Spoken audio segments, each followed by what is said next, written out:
சிவாய. ஓம் நம சிவாய. ஓம் நம சிவாய.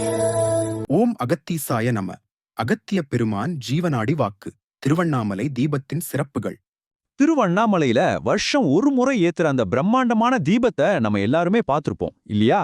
ஆனா அந்த நெருப்புக்கு பின்னாடி ஒரு ஆழமான ஆன்மீக அர்த்தம் இருக்குன்னு உங்களுக்கு தெரியுமா? அகத்திய மாமுனிவரோட வாக்குப்படி அந்த தீபத்தோட உண்மையான தத்துவம் என்னங்கறத பத்தி தான் நாம இப்ப பார்க்க போறோம். பாருங்க, அகத்தியரே இந்த விளக்கத்தை ஒரு நேரடியான கேள்வியோட தான் ஆரம்பிக்கிறார். அப்பனே, அண்ணாமலை தீபத்தை எதுக்காக ஏத்துறீங்க அப்படின்னு கேக்குறாரு. கொஞ்சம் யோசிச்சு பாருங்க, இது எவ்வளோ பெரிய கேள்வி. நாம நினைச்சிட்டு இருக்கிற காரணங்கள் மட்டுமே முழுமையானது இல்லைங்கிறத இது உணர்த்துது. ஆச்சரியமா இருக்குல்ல? அகத்தியர் என்ன சொல்றாருன்னா, பல வருஷமா இந்த தீபத்தை பார்த்துட்டு வர்ற பல பேருக்கு அதோட உண்மையான நோக்கம் என்னன்னே தெரியலையா. இது வெறும் ஒரு வருடாந்தர சடங்கு, ஒரு பாரம்பரியம்னு நினைச்சிட்டு இருக்காங்களே தவிர அதுக்குள்ள எவ்வளோ பெரிய ஆன்ம சக்தி இருக்குன்னு பலரும் உணர்றதே இல்ல. சரி, அப்போ அதோட உண்மையான தன்மை என்ன? வாங்க முதல் பகுதிக்குள்ள போகலாம். தெய்வீக வெளிப்பாடு, அந்த ஒளியோட உண்மையான தன்மை. இங்கதான் அந்த மிகப்பெரிய ரகசியம் வெளிப்படுது.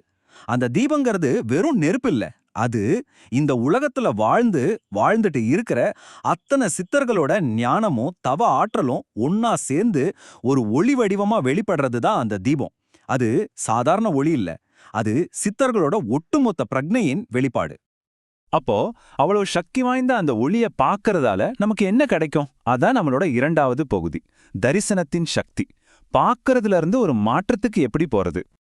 அகத்தியர் சொல்ற முதல் நன்மை ரொம்ப ரொம்ப எளிமையானது. அந்த தீப ஒளிய வெறும் கண்ணால பார்த்தாலே போதும், நம்ம மனசுக்குள்ள இருக்கிற தீய எண்ணங்கள், தேவையில்லாத சிந்தனைகள், ஏன் நம்ம செஞ்ச கர்ம வினைகள் கூட அழியுமா? யோசிச்சு பாருங்க, சும்மா பார்த்தாலே இவ்ளோ சக்தி. சரி, வெறும் பார்வையோட நிக்காம இன்னும் ஆழமா போகணும்னா என்ன செய்யணும்? அதுதான் அடுத்த பகுதி, தியானத்தின் பாதை, ஒரு ஆழமான பயிற்சி. இந்த ஆழமான ஆன்மீக பயிற்சிய அகத்தியர் ரொம்ப அழகா 3 படியில விளக்குறாரு. முதல்ல அந்த அண்ணாமலை தீபத்தோட ஒளிய நல்லா கவனமா பாருங்க. 2வது, அந்த ஒளியோட பிம்பத்தை அப்படியே உங்க மனசுக்குள்ள, உங்க இதயத்துக்குள்ள கொண்டு வந்து நிறுத்துங்க.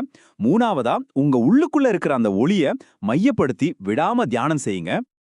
ஆனா ஒரு விஷயம், இதோட முழு பலனையும் அடையணும்னா கொஞ்சம் அர்ப்பணிப்பு தேவை.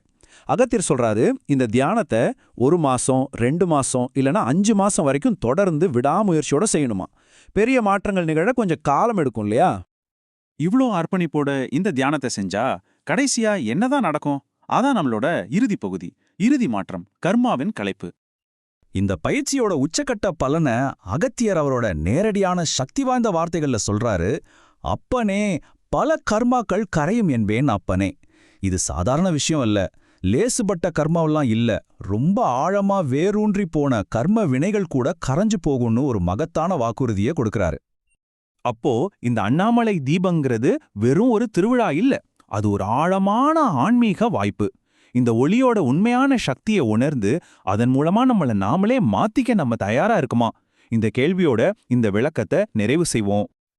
ஓம் நம சிவாய.